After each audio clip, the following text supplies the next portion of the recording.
Meet Melanie. Melanie is a graduate of the Developmental Service Worker program and has completed an interview similar to the one you will be experiencing in this course. While watching the video, write down 5 strengths. So I guess what we'll do is we'll start with asking you what your strengths are. I think my strengths are organization. I like to stay organized, and when I have a task to do, I keep it organized and I see it through. I'm a hard worker. I really like to put all of my effort into something, and I like to make sure that when I start something, I'm committed to it fully. I'm enthusiastic. I really like to take on new challenges and do the best that I can in everything that I do, and I'm really eager to learn. I'm a fast learner. Once I've been showed something once, I pick up on it very quickly.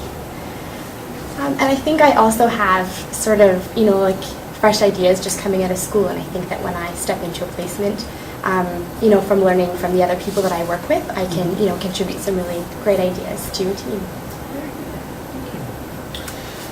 As you know, this is a job interview for a residential relief staff position. You have done a residential placement at your school, correct? Yes. At the school. So could you tell me one thing you didn't like at one of your residential placements? One of the things I didn't like, I guess it's not really so much something that I didn't like, but something I really had to strive to overcome. The first time I set foot in my residential placement, it was a high medical needs house, which is a side of the developmental services field I've never experienced before. Okay. So a challenge that I really had to overcome was making sure that I took every challenge as it came and asked as many questions as I could, and took part in as many experiences as I could, so that I was learning a little bit about it and that I was more comfortable. I also did research about some of the medical procedures that would be done in the house, so that I knew what to expect as they were brought up. Thank you.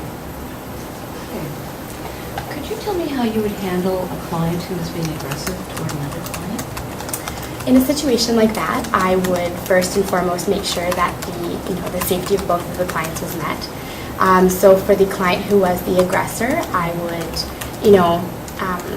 first make sure that there was separation between the two clients. So, and how would you achieve that? By taking the client who was, having the aggression towards them, I would remove them from the room. I would then sit down with the client and try to, as best I could, talk to them and find out what was going on.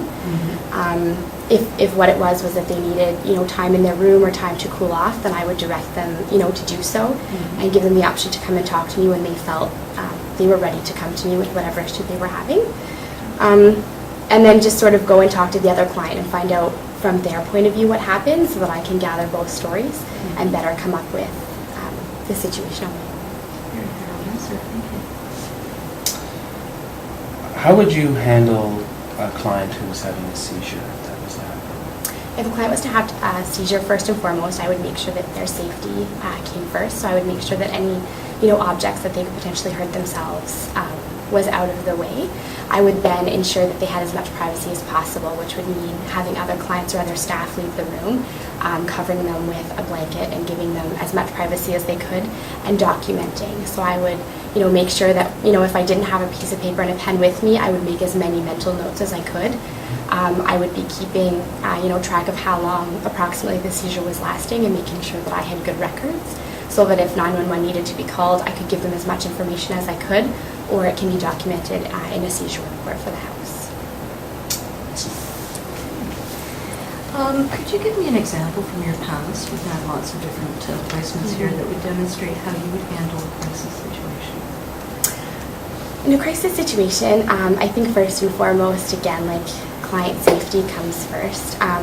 Obviously, of course, you're making sure that the other clients and the other staff in the house are taken care of.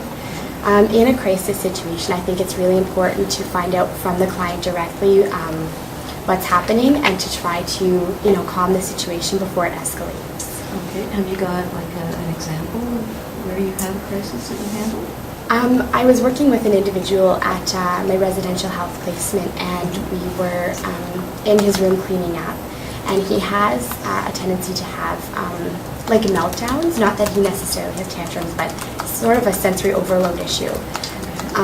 So we were in his room on this particular day, cleaning up his room, and he started to become behavioral, like he started to self-injure and yell and became quite agitated. So what I did was I, alerted him of the situation, and I assured him that, I was there strictly, to make sure that he was comforted. And I, then proceeded to tell him that, if he needed anything, I was going to leave the room and give him a couple of moments to be on his own. And then I proceeded to leave the room. I went upstairs and I alerted the other staff that he was, downstairs and that he was having a meltdown. And I proceeded to go back into his room about 5 or 10 minutes later to check on him and make sure that he was okay.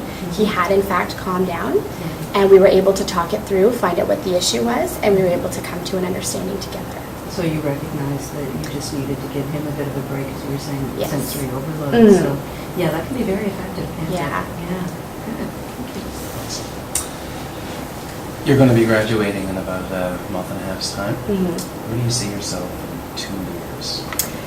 Oh, in 2 years, I see myself continuing my education. I would like to potentially go into nursing and taking sign language. So some more professional development things. I see myself acquiring a permanent part-time position in a group I've currently done. So I see myself continuing on with that, taking more courses, getting as much experience in the field that I can. And if this position here ever turned into something that could be a full-time opportunity, would you be interested?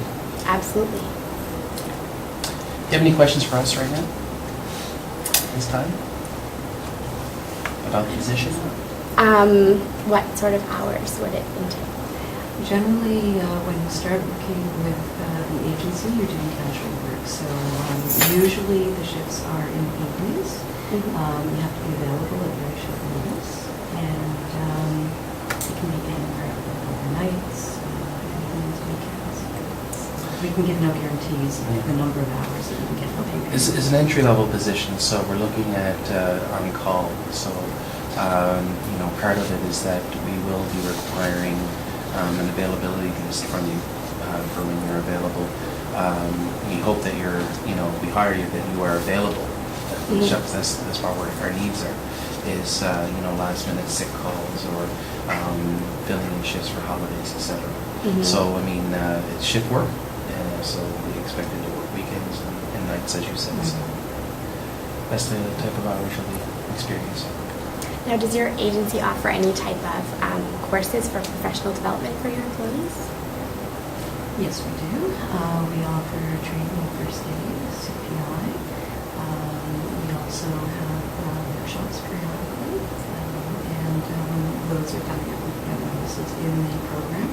So when you're coming into work, you'll be checking in for the students coming up, and then contact your supervisor to register. Okay. And in terms of the house I would be working in, how is it determined where I will be going for shifts? Actually, that's something where we can discuss it. Certainly, you may choose to work in homes that are closest to your home, so your travel time is not so great. From the agency perspective, we also have to look at where the needs are greatest too. So at my agency, we have a number of homes across the city. So usually we can work something around your specific geographical location and your preferences with the need. But again, we're hiring for someone who's available for all of the homes due to the fact that we are looking for relief staff. Okay, and you will have an orientation with all those homes as well.